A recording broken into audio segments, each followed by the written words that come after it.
Olá, amigos, bem-vindos aos nossos encontros de contabilidade pública para o IAGS SAD.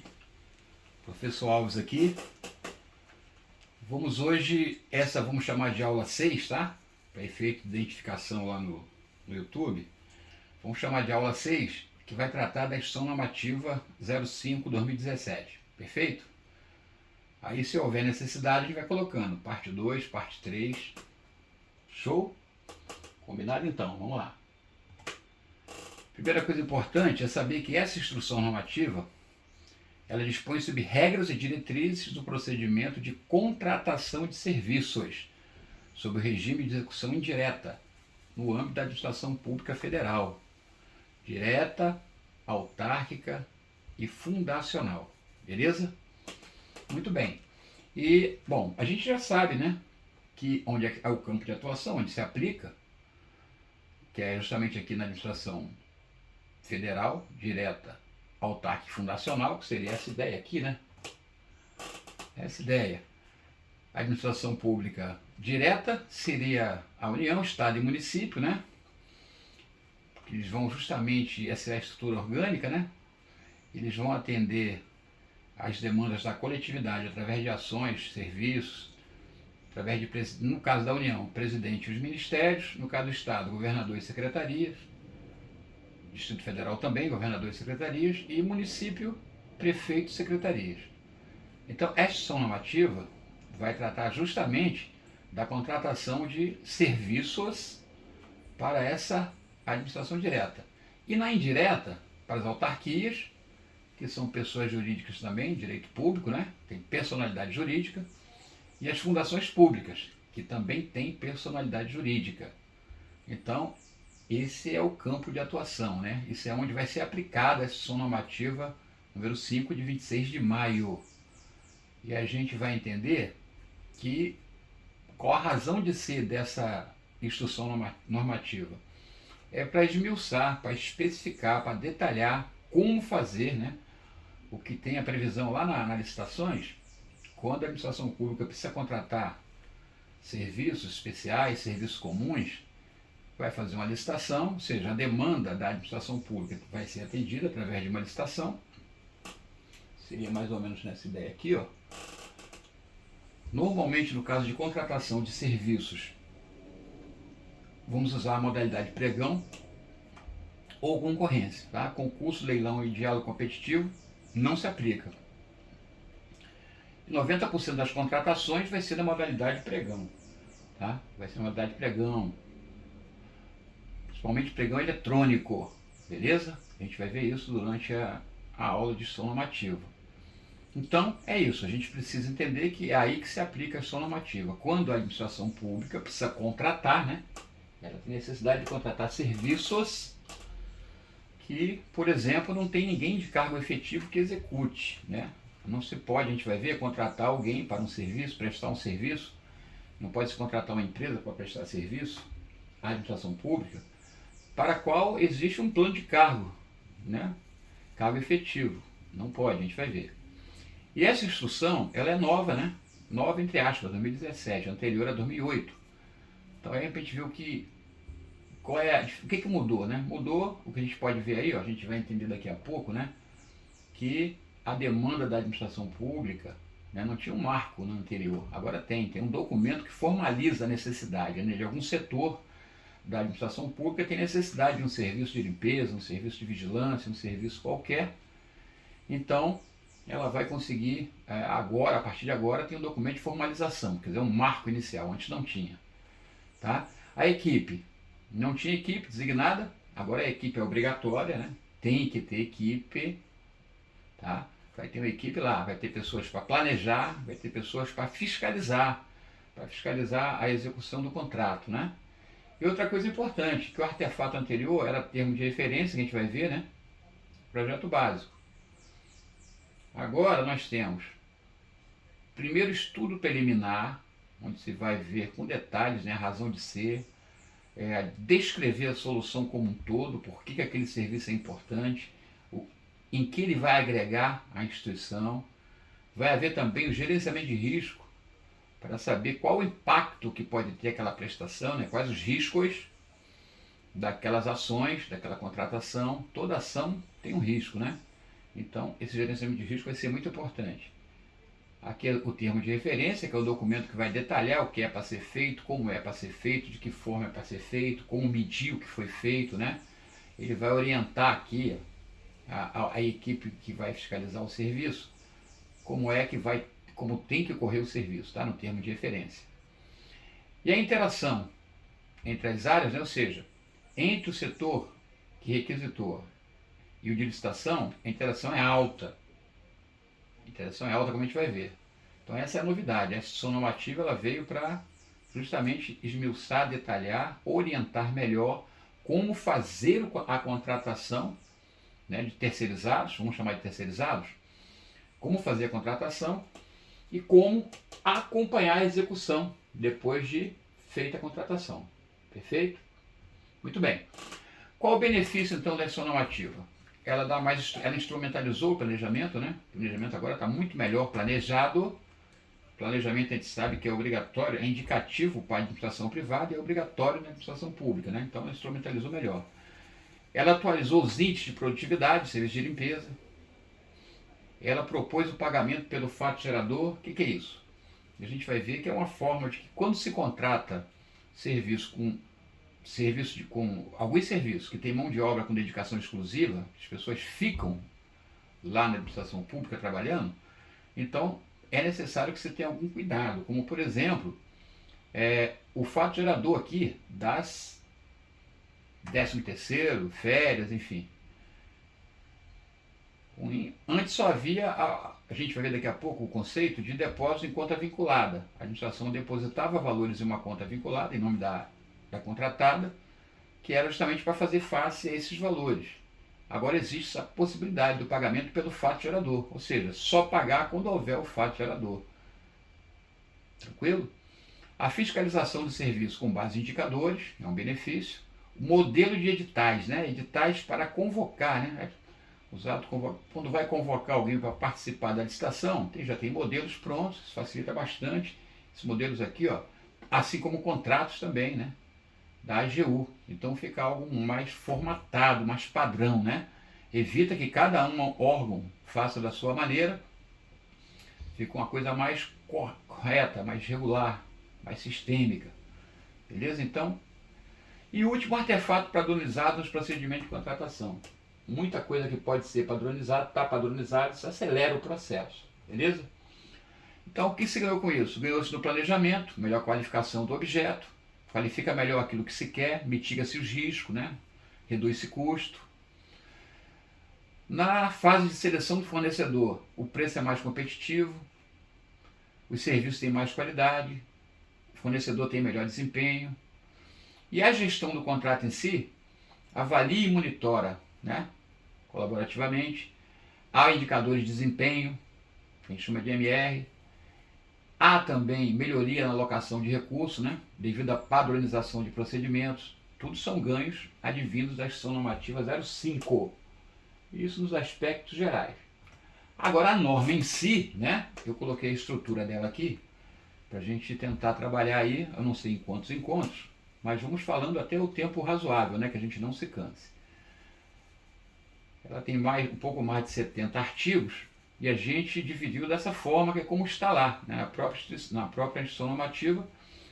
São 6 capítulos. Capítulo 1, disposições gerais. 2, procedimento da contratação, que é só um conceito, né? Planejamento da contratação, aí sim, mais informações. Seleção de fornecedor, tranquilo, bem rápido, mas poucos assuntos. E a gestão do contrato já é algo um pouco mais pesado, né? Tem mais informações. Então, essa é a estrutura da norma e a gente vai trabalhar em cima dessa estrutura. A gente vai começar aqui, ó, seguindo essa sequência, ó, dentro de disposições gerais, eu tenho característica do serviço, artigo 3º ao 6º, dos serviços passíveis de execução indireta, ou seja, quais serviços que devem ser terceirizados, da vedação à contratação, ou seja, o que não se pode terceirizar, artigo 9º, dos serviços prestados por cooperativa e instituições sem fim lucrativo, e as características do serviço como um todo, tá? A gente vai falar exatamente nessa ordem. para ficar inteligível. É óbvio que você pode sempre recorrer, e eu recomendo que tenha a ação normativa impressa ao lado, né, para fazer apontamentos e para colocar depois no seu resumo. É importante ter a leitura complementar. Aqui eu vou dar um norte, tá? Eu vou tentar explicar de forma ampla, colocando pontos específicos de atenção, e você, com base nisso, vai fazer o seu resumo. Tranquilo? Então vamos lá. Lá no artigo 1º está disposto assim, primeira coisa importante, tá? Poderia já ser uma questão de prova. As contratações obedecerão no que couber. Fase de planejamento, tá? Importantíssimo isso, são 3 fases. Planejamento da contratação, seleção do fornecedor e depois a gestão do contrato, tá? Não se esqueça.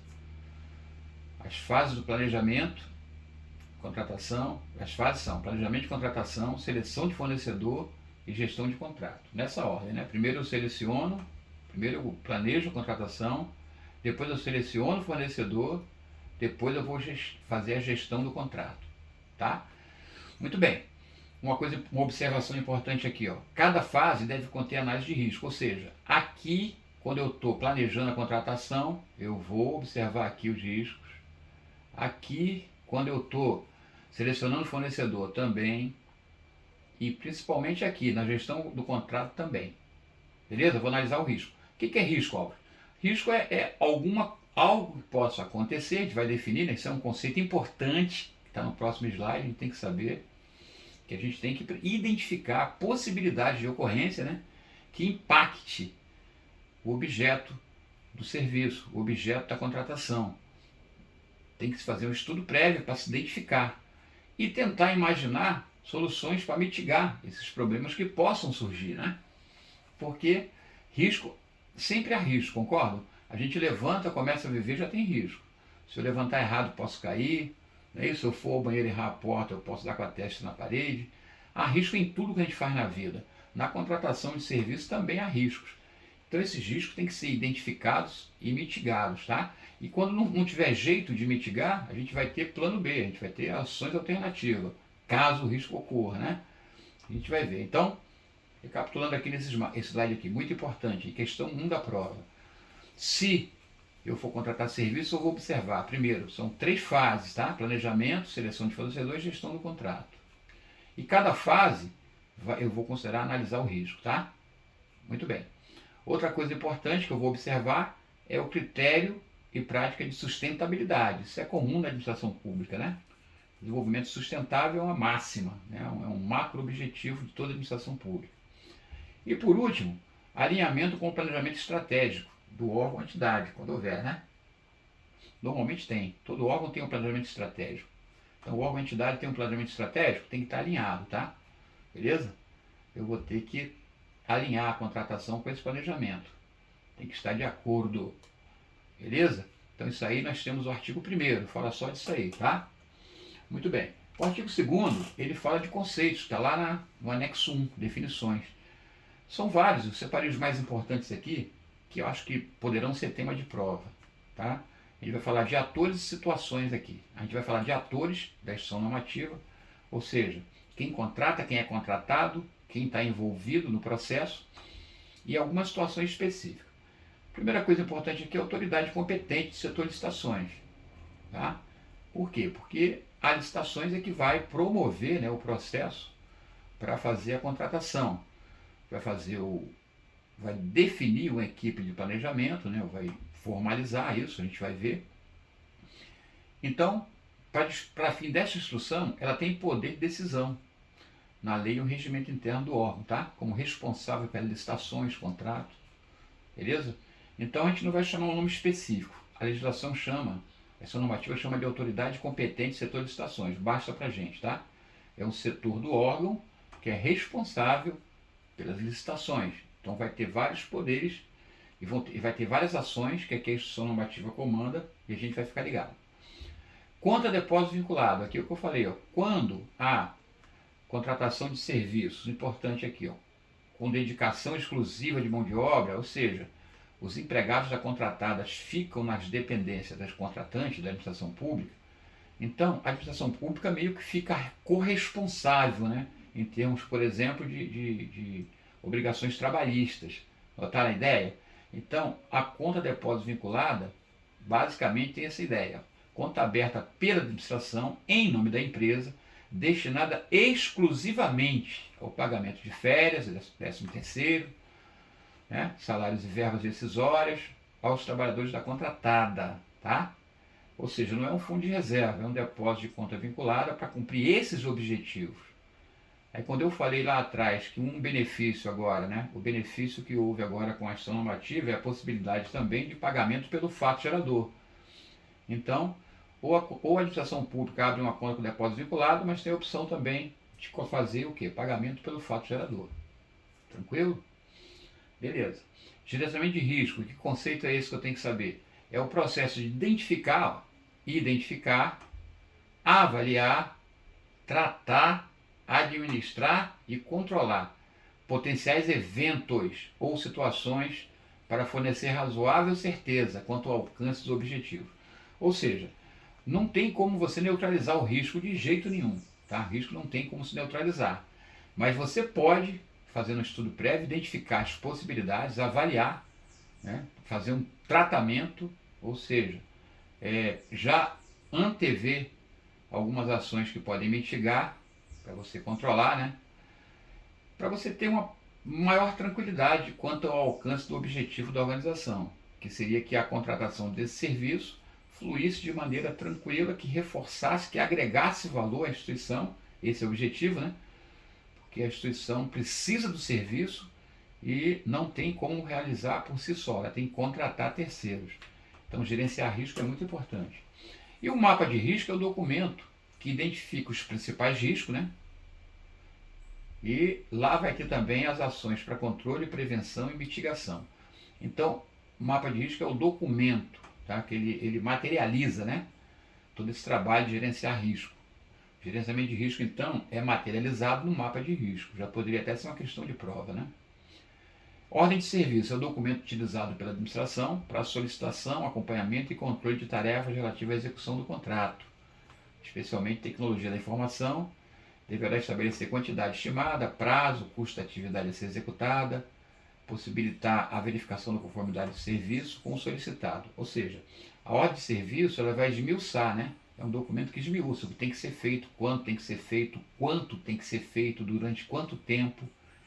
Então, é um documento importante que vai servir, inclusive, para quem for designado fiscal do contrato verificar se está sendo cumprida a ordem de serviço nos termos que ela foi emitida, tá? Vai ser um excelente documento de controle para o fiscal. Pagamento pelo fato gerador, como eu disse, a situação de fato ou conjunto de fatos previsto em lei ou contrato, necessário e suficiente à sua materialização, que gera a obrigação de pagamento do contratante à contratada. Ou seja, em vez de depósito vinculado, ele pode pagar quando a situação ou conjunto de fatos, né, previsto na lei ou contrato, seria o 13º, as férias, seria uma forma, né, de em vez de depositar em conta vinculada, fazer o pagamento só quando ocorresse realmente, tá? Bom, projeto básico ou termo de referência, muito importante. Esse é o documento inicial. Toda a fase inicial que a gente vai ver daqui a pouco, ele vai terminar com esse projeto, termo de referência, que é um documento que tem todos os elementos técnicos.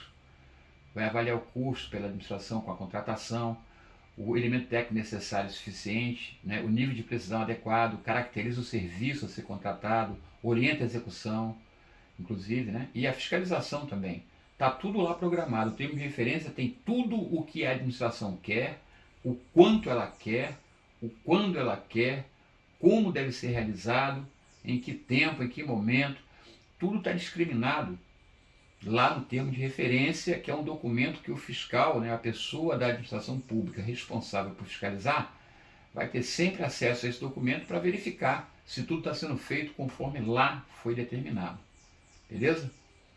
Muito bem. Repactuação, a gente vai ver quando direito. Forma de manutenção do equilíbrio financeiro, ou seja, vou tentar colocar o contrato na forma vantajosa para os dois lados, equilibrar financeiramente, né? É utilizado apenas para serviço continuado com dedicação exclusiva de mão de obra, beleza? Coisa importante. Eu só vou repactuar, a administração só vai repactuar, nós somos a administração, tá, gente? A gente só vai repactuar se houver serviço continuado com dedicação exclusiva de mão de obra. Porque aí eu vou analisar a variação dos custos, né? Porque você sabe que a gente faz um contrato com um fornecedor e durante algum tempo os custos podem variar de uma forma muito elevada. Inclusive, ó, a convenção coletiva de trabalho, né, vai fazer aumentar os custos de pessoal, vai ter custo também decorrente de aumento de insumo. Todos esses custos vão fazer com que a empresa não consiga mais atender da forma que foi contratado. Então pode haver uma repactuação. Essa é a ideia de repactuar, tá? É para manutenir, ou seja, manter o equilíbrio financeiro do contrato. O equilíbrio financeiro é quando há vantagem para os dois lados. Os dois lados estão satisfeitos, é contratante e contratado.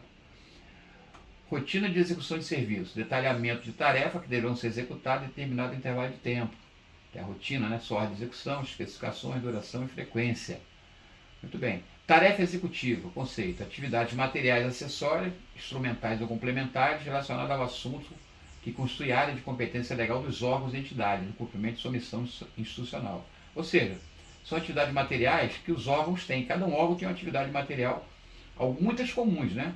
Por exemplo, necessito de serviço de limpeza, necessito de serviço de vigilância, necessito de serviço mesmo de apoio administrativo, enfim.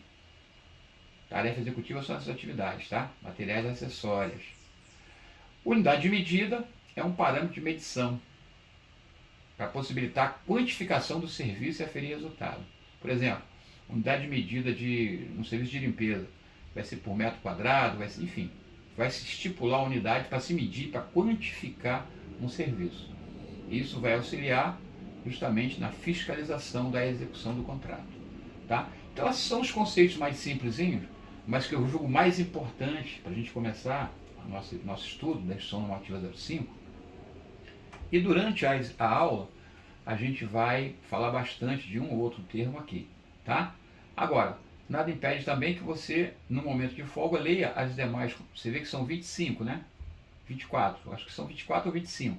Eu destaquei só os mais importantes, tá? Muito bem, vamos em frente então. Voltando agora ao corpo da Instrução Normativa, vamos agora identificar as características, né? Ou seja, qual é a característica do serviço que eu vou terceirizar? Então, primeira coisa importantíssima, o objeto da licitação, ó, é a prestação de serviço. Não pode haver dado mão de obra, não. Tá? Não contrato mão de obra, contrato serviço. Agora, o serviço pode ter mão de obra com dedicação exclusiva ou não, depende do contrato. O que se quer dizer com isso? É que a responsabilidade pela mão de obra é sempre da contratada, porque ela são empregados dela. Olha, a prestação de serviço não gera vínculo empregatício, não gera vínculo, não pode ter vínculo. Por quê? Porque quem está prestando serviço é funcionário da empresa contratada e não da administração, tá? Então, não gera vínculo empregatício entre empregado da contratada e administração, vedando-se qualquer relação entre estes que caracterize pessoalidade e subordinação. Então, não há subordinação, tá? Ou seja, na relação aqui vai ser a administração pública de um lado, tá? A empresa do outro, e no meio aqui vai ter uma pessoazinha que a gente vai chamar de preposto. Preposto é o empregado da empresa que vai intermediar as ações com a administração pública. Então, qualquer relação que haja aqui na administração pública com as pessoas da empresa tem que ser solucionada com o preposto. E a empresa não pode a administração pública impor, né? Não pode impor nenhum tipo de subordinação aos empregados da contratada, tá? Muito bem. E por fim, é vedado à administração e ao seu servidor praticar ato de ingerência, ou seja, não pode se meter na gerência da contratada. O que pode fazer e tem que fazer, né? O que ela tem que fazer é observar se a contratada está desenvolvendo os trabalhos conforme foi contratado. Mas ter ingerência, se meter na administração da contratada, não pode de jeito nenhum. Beleza, gente? É isso. Tranquilo? Vamos em frente. Outra característica importante tem que se definir: serviço comum. O que é serviço comum que eu vou contratar? Só vão considerar comum aquele cujos padrões seguem especificações do usuário de mercado. Ou seja, são aqueles que o desempenho e qualidade são objetivamente definidos. Então, você quer um serviço E o serviço, ele tem uma definição exata. Por exemplo, eu quero 1 metro quadrado limpo, uma limpeza em termos de detrito, de 100% limpo, com um aroma de pinho, né? E esse 100% limpo vai exigir, sei lá, 1 hora de trabalho ou meia hora de trabalho, e o valor para isso, para 1 metro quadrado limpo, é X. Então o mercado já mais ou menos que delimita, né? Delimita objetivamente. Então, se pode ser especificado usualmente no mercado, aí eu digo que é um serviço comum, tá? Agora observe, independente da complexidade, ele pode ser complexo, mas se ele tiver especificação comum, também tranquilo. Tá? Imagine uma coisa, um bem material que é mais fácil entender. Se eu quero comprar uma colher e eu especifico que a colher tem que ser de aço inox, tem que medir tantos centímetros, né? O diâmetro da parte que eu vou, da colher tem que ser tantos centímetros. Eu delimito tudo. A colher, perfeito, está especificado. É um objeto comum. Agora, se for mais complexo, se eu quiser comprar, por exemplo, um celular com não sei quantos gigas de processamento e definir tudo que eu quero, é muito mais complexo. É bem mais complexo, mas tem especificação usual. Então também pode ser comum, tá? Pode ser comum também. Então o serviço considerado comum, palavra-chave, padrão de desempenho e qualidade objetivamente definido, com especificações usuais de mercado. Beleza? E outra coisa importante que é, independente da complexidade, ele pode ser enquadrado como serviço comum e não como especial, tá? Basta que ele tenha o quê? Que ele atenda os requisitos das especificações usuais do mercado. O mercado delimita, né? Especifica, então ele passa a ser um serviço comum. Beleza? Serviço especial, aí não tem como, por exemplo, o mercado delimitar. Né? Por exemplo, eu quero contratar, sei lá, o serviço de um artista. Aí não é, o artista não presta um serviço que o mercado delimita, né? Não tem jeito, cada artista tem seu valor e por aí vai. Então, é uma característica importante aqui, característica de serviços comuns. Outra coisa importante, serviço continuado e não continuado ou por escopo. Serviço continuado é a necessidade pública de forma permanente e contínua, por mais de um exercício financeiro, por mais de um ano, tá? Sua interrupção pode comprometer a prestação do serviço público ou o cumprimento da sua missão institucional. Então, serviço continuado, a limpeza é um exemplo. Você quer que fique sendo limpo, tem que limpar a organização, os setores, diariamente, todos os dias, todos os meses, todos os anos, né? Beleza? Também tem que ser, eu tenho que contratar serviços também de fornecimento de energia elétrica. Tem que ser direto, não pode ser por um mês, tem que ser por 1 ano, 2 anos, a tua vida toda. Então, essa é a ideia, serviço continuado, palavra-chave. Não pode haver interrupção, compromete a prestação de serviço público, tá? Ou compromete a missão aqui, ó, da instituição. Né? Imagina se faltar energia num órgão, não tem como. Agora, serviço não continuado ou por escopo é aquele que é um serviço específico que tem início, meio e fim. Por exemplo, eu quero um serviço de instalação de um equipamento que eu tenho lá. Contratei o cara só para isso. Ele vai lá, instala e acabou. O período é determinado. Aí pode ser menos de um ano, pode ser uma semana, 2 dias, né? Aí é serviço não continuado ou por escopo. Beleza? Tranquilo, vamos em frente. Agora o regime de dedicação exclusiva, aqui é modelo de execução em que o empregado fica na dependência da contratante, tá? Fica na dependência da contratante. Nesse caso, os controles internos têm que prever no ato convocatório, ou seja, quando eu vou convocar a galera, tá lá no anexo B, eu vou convocar o pessoal para participar da licitação, para prestar esse serviço, e com dedicação exclusiva, ou seja, os empregados da contratada vão ficar na administração pública, então eu posso já pensar nisso aqui, ó. Aí tem a ver com a conta de depósito vinculada, bloqueada para movimentação, ou o pagamento pelo fato gerador, foco efetivamente executado no resultado, né? Executado e resultado, tá?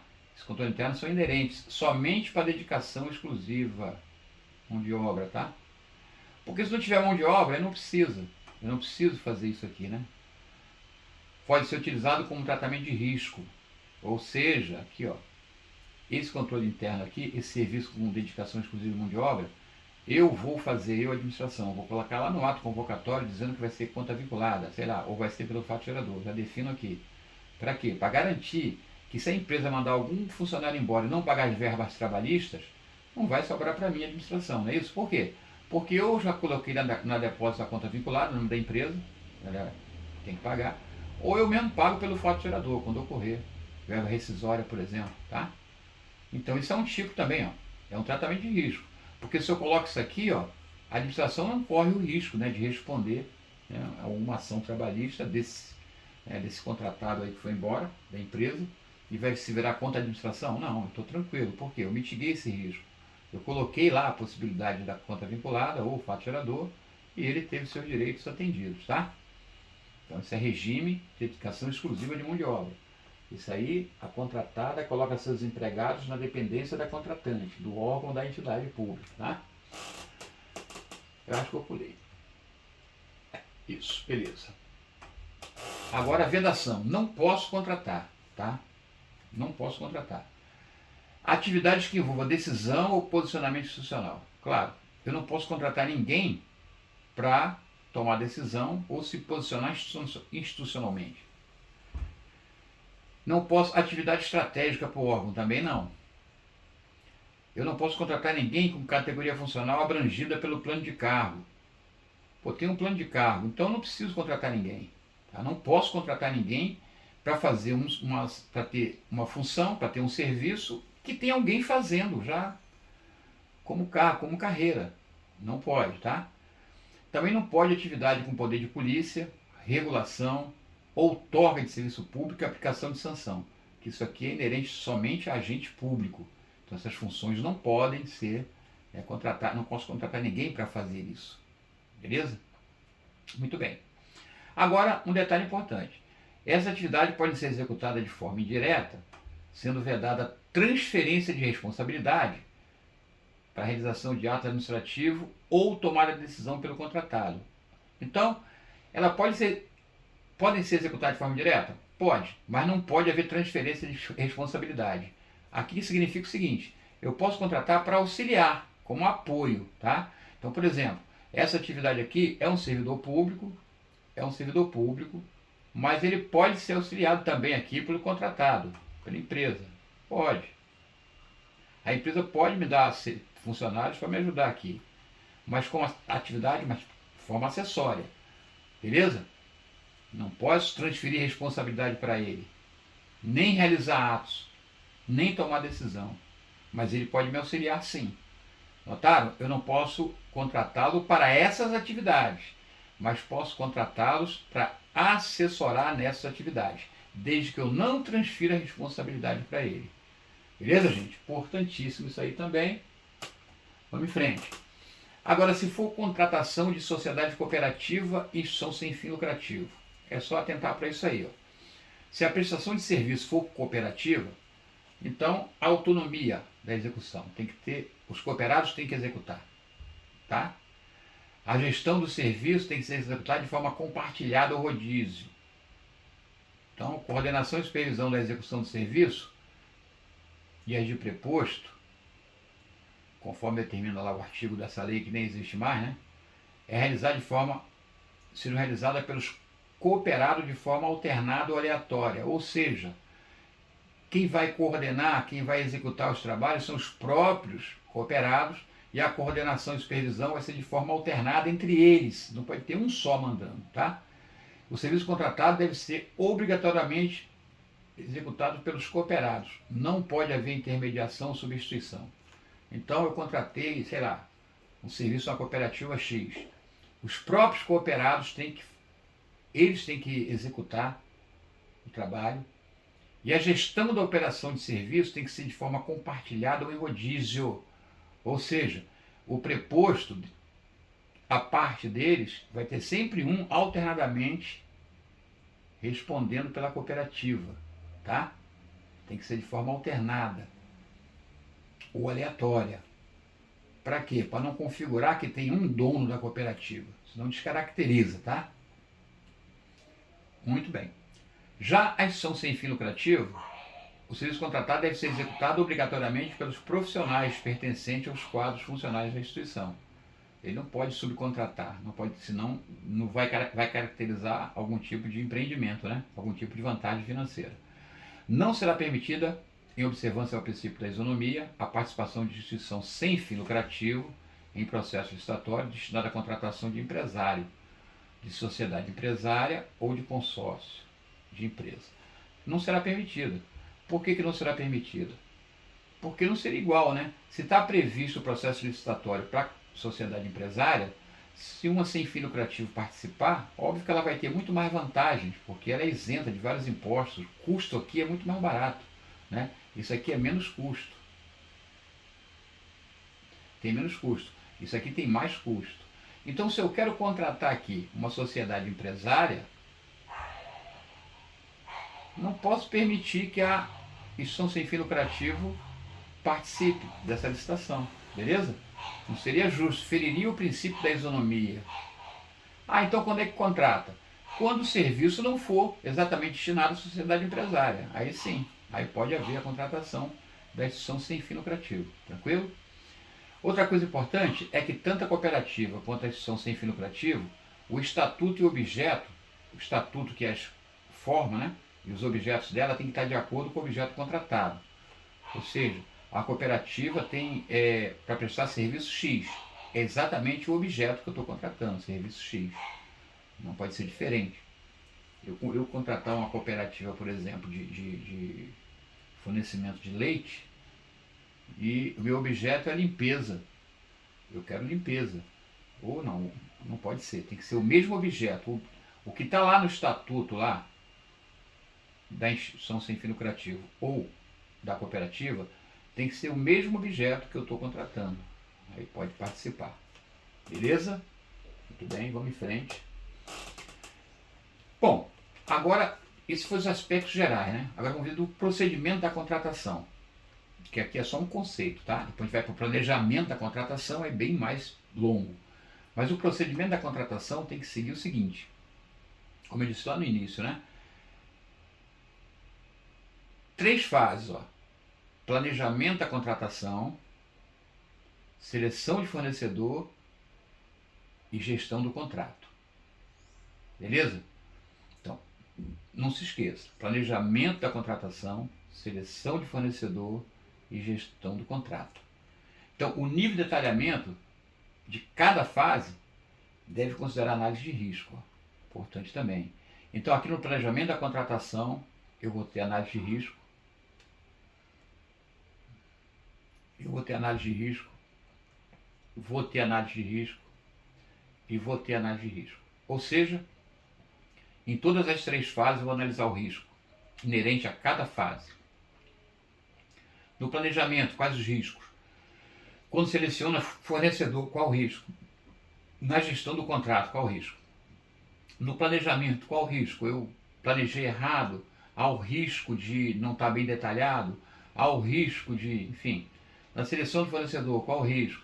Está o risco do fornecedor ter se candidatado à vaga e não ter os requisitos? Há o risco dele passar tendo os requisitos, mas tem algo que eu só vim descobrir depois, né? Só veio à tona, só veio a público depois? Vou analisar os riscos. Na gestão de contrato, qual o risco? Da empresa quebrar, da empresa não conseguir manter o que está no contrato, enfim. Cada fase dessa tem que haver análise de risco, beleza? Muito bem, e agora a gente vai então para os exercícios, mas eu vou fazer diferente da contabilidade pública. Eu vou deixar os exercícios para uma última aula, para dar prioridade à gravação, tá? De aula a aula. Então aqui teriam as questões, aqui, já que essa aqui apareceu, vamos fazer só essa, né? As contratações de serviço para realização de tarefa executiva sob regime de execução direta, conforme sua normativa, poderão ser realizadas. Então, tranquilo aí, ó. Letra D de dado, por órgão da administração direta, autárquica ou fundacional. Beleza, gente? Então, essa foi o nosso primeiro encontro aí da gestão normativa. A gente se vê em breve. Forte abraço, bons estudos. Vamos que vamos.